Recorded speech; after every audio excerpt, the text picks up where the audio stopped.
Good morning and welcome to the new edition of Dr. Lamba Explains Sikhism. Sikhism is the only religion that had a dress code for all the believers.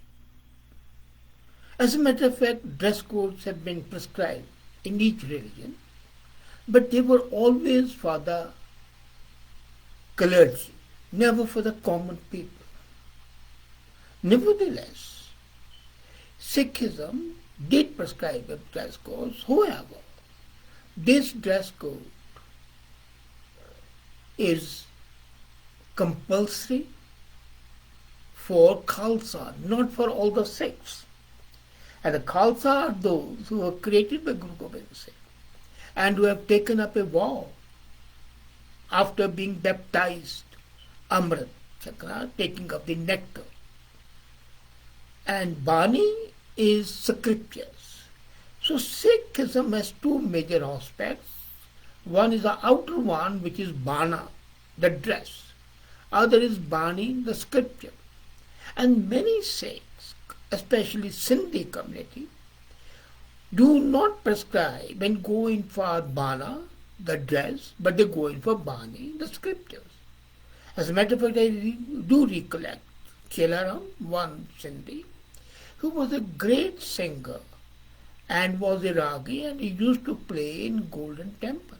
But later on, when the more fundamentalists came in power, he was asked not to recite Gurbani inside the temple because he cannot be Hazuri Ba since he cuts his hair. So that was something different. But essentially, dress code for the Khalsa was definitely prescribed by Guru Gobind Singh. But what has happened is almost 99% of the Sikhs, whether they have been baptized or not, adopt the Sikh code. It has become a sine qua non of Sikhism that if you are a Sikh, you are properly dressed as a Sikh, and what the Bana is, I'll come to that in a short time. Bana is also called the form, the outer aspect, as I said, and the personal experience of Khalsa. As a matter of fact, it's one of the foremost ways that a Khalsa maintains his or her consciousness, as Guru Gobind Singh intended. The Guru had given specific instructions to keep his or her natural form as created by God. The sroop given by the God should not be distorted. Thus all the hair is maintained, uncut, untrimmed. The Guru has given his Sikhs a standard of dress. And the purpose is to make them distinctive, to make them feel distinguished, separate, as being a body, a human being, dedicated to honest, truthful living. The Guru instructed the Sikhs to maintain a high moral character, and it was symbolized by the 5 basic forms of the dress. Keys, Kada is a bracelet, Kirpan is a sword, Kacha is a underwear, and so on. Now question arises, is Bana obligatory for the Sikhs? As I said earlier, for a Sikh, Bana is not required. But for Khalsa, Bana is a definite yes. Now, example, Kabir was a Sikh, so was Bhagat Pipa and others. And all of them had different dress. But their scriptures, their Banis, have got included in Guru Granth Sahib, which according to Gobind Singh, Bani, Guru hai Bani. Now he doesn't say about Bana. About Bana what he says is that those who are not wearing, if they are Khalsa mera roop hai khas, Khalse mein main karo niwas. That Khalsa is my representation and I live in the Khalsa, not in the Sikhs. So he was clear that Khalsa was in fact an armed force of Sikhs and Hindus. And naturally, all army has a dress code. It's simple. So he created a dress code for the Khalsa, not for the Sikhs. And to become a Khalsa, Bana is a strict. Without Bana, one can be Sikh, but not a Khalsa.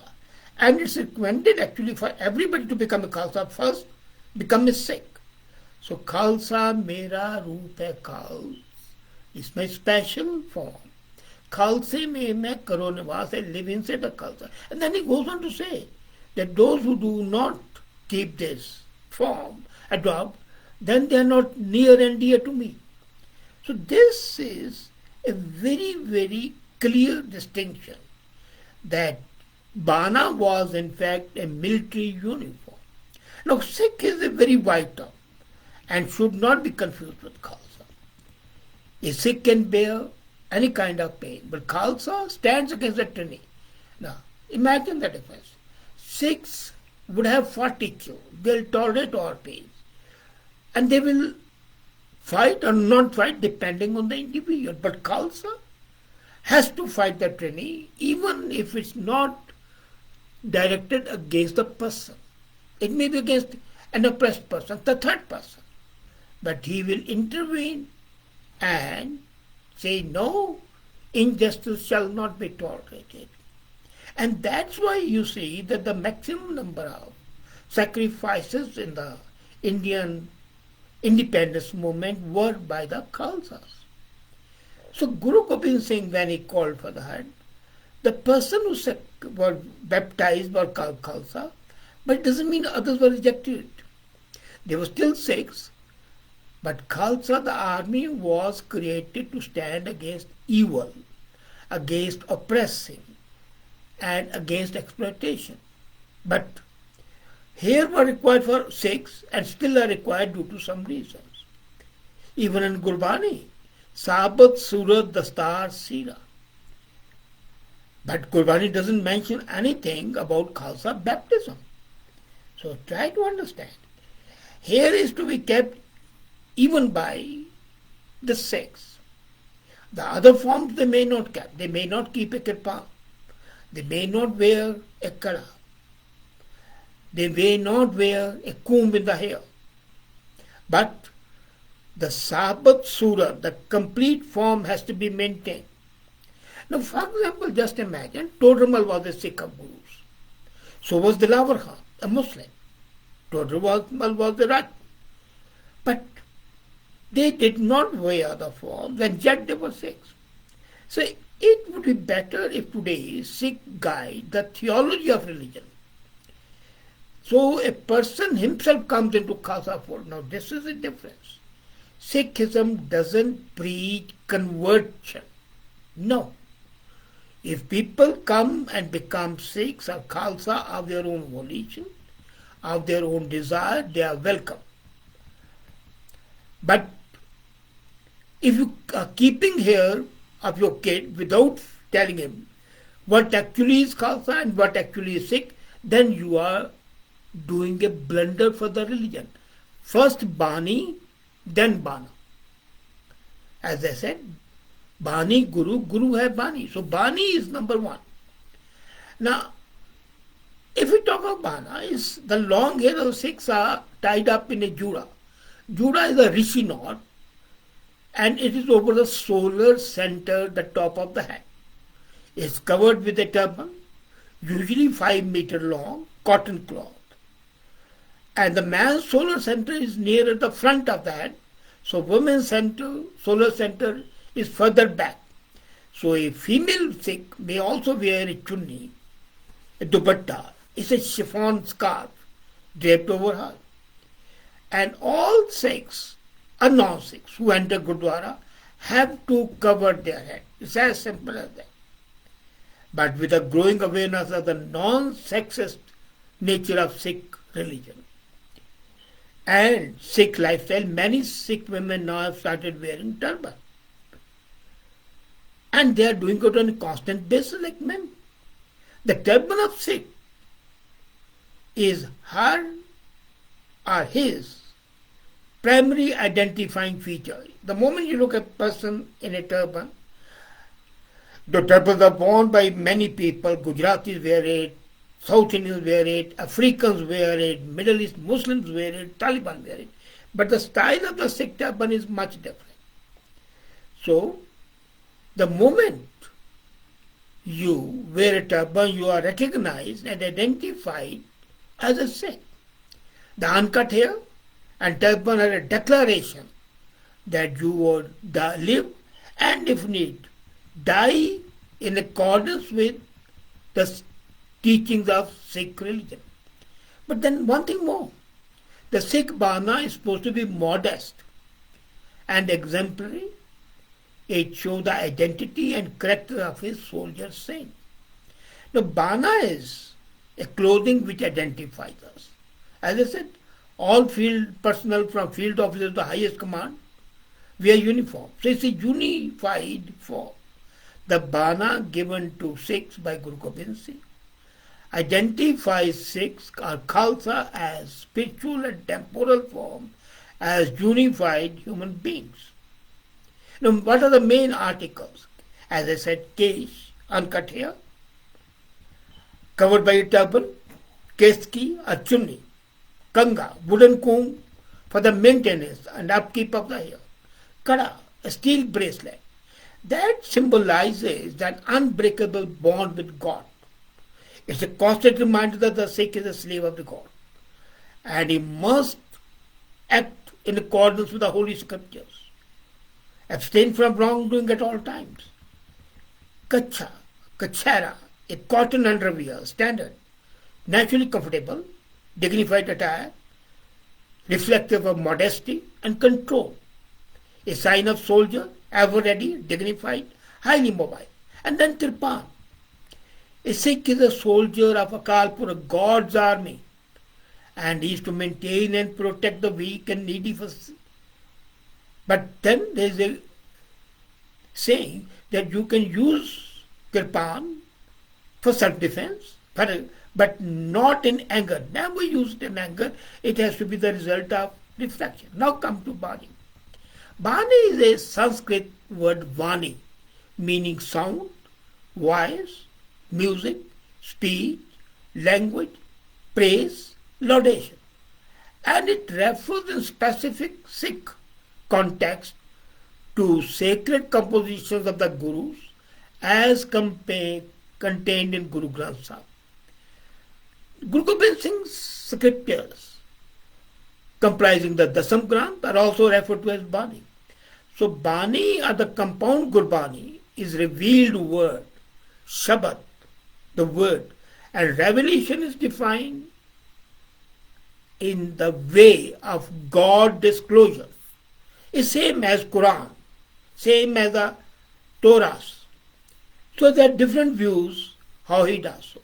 The Hindu believes that the God occasionally becomes incarnate as an avatar and thus communicate himself through his word and action while living on the earth. For the Muslims, the revelation consists in actual word in the form of direct message of God conveyed earlier through Gabriel, then through Hazrat Muhammad. And that's important. It's not the form, but the content and the words. The same thing is in sex. So it's an exact word. There cannot be alteration. As a matter of fact, you remember, Guru Arjan Dev had himself castigated his son because there's a Shabad in Gurbani, Mitti Musalman ki pede pe kumyar. Now when this Shabad was said, some Muslims were angry, and the son of Guru was called by Aurangzeb. Now he trembled and he changed it to Guru Mitti Beiman ki pede pe kumyar. And Guru discarded the son. So Guru Nanak says, as the Lord's word comes to me, O Lalo, so do I deliver it. Jaisi Bei Guru Rab ki Bani, Lalo. And this is on Guru Granth, page 7 to 22. On page 763 of Guru Granth, Guru Arjan says, I myself know not what to speak. All I speak is what the Lord commands. So, in this sense, Bani is a revelation. It's as good a revelation as Quran is for the Muslims, Vedas for the Hindus, Bible for the Christians. And it's for them that the word God created the word, the Shabad, through the Gurus. It's the voice of God. And Guru Amar Das says, Vayu Vayu Bani Nirankar. It's on the Guru Granth page 515. So, basically, what is formless God is in fact assuming a form through the word. The word identifies that. So, the Bani was revealed by the Gurus themselves, even before it was compiled into Guru Granth. Now, this is very interesting. If you remember, I was reading Gurbilas Chemi Pachai, the sixth Guru. Now, he refers to that before, while returning from Goindwal, after Guru Ramdas had been cremated, Guru Arjan Das took with him some books which contained the Bani, and they were placed on the horse. And in a palanquin, they were carrying them. And Guru was asked to either sit in the palanquin or sit on a horse because walking was too long. But he said no. The Guru said no. I would walk barefoot. And the Guru's horse was walking bareback. And when the Sikhs insisted, he replied, these pothis represent the four Gurus, their life, and I cannot disrespect them, so I must walk barefoot. Bani is Guru, Guru hai Bani, says Guru Ramdas on page 982 of Guru Granth. So Guru Nanak, the founder of Sikhism, himself said, Shabda, that the word of the Bani is Guru, the unfathomable spiritual guide. And it's on page 635. So what happens? The Shabad enables one to swim across the ocean of existence and to perceive the one, the God, everywhere. So Hukam, what is that? When you first open the Guru Granth and the first letter that appears to you, the first hymn that you sing is the order of the God, divine law for the day. And that's why you would have seen it says, listen avidly to the first order from the holy place, especially from Golden Temple. And I've seen people attuned to the live TVs and the radios waiting endlessly. So this hukam, this order of the God, is like the order of the day by the commander-in-chief of the army, waiting what the order of the day is so that the soldiers can carry out their order according to that. So listening to, reciting, becoming absorbed in Bani is most important. And that enables you to overcome Home. Home is a finite ego, not the infinite, which you have got to understand.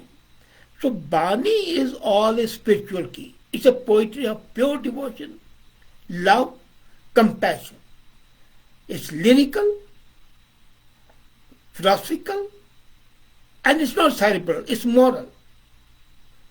It's prescribed no social code, and yet is the basis of the Sikh practice as well as the Sikh belief. Now, can any other religion talk that? It is a superb body of verse and a variety of meters and rhythms. 31 different ragas are the base of the music that Gurbani has. And its ardent lyricism, abounding imagination, subtle aesthetic sensitivity, aptness of the imagery, they are something superb. The language is mainly Punjabi and is spoken in simple, down-to-earth language. So it's no surprising that Gurbani is a primal need and Bana is only for the army.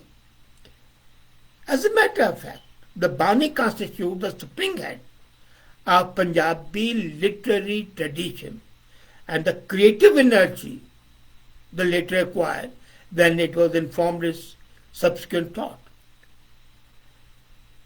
So, I don't want to go further, but then let's not forget one thing, that the concept of Sant Sipahi was important. Sant, Bani, Sipahi, soldier. So the combination of Bani and Bana is perfect. That makes you Sant Sipahi, the soldier saint. And you don't know, Pir Buddhu Shah, a Muslim, fought wars supporting the Sikhs with his followers and the family members. His two nephews were killed, and he was basically not wearing Bana, but he was wearing Bani, following Bani. So, I would say that the true Sikhs would be who follow both Bana and Bani. But if they have to make a choice, then Bani should be the first choice. Bana can be second. You may not by vocation be an army or a military form, but you remain Bani, which is the guiding principle of Sikhism. So there is essentially no conflict. They complement each other and make you a complete whole. Thank you.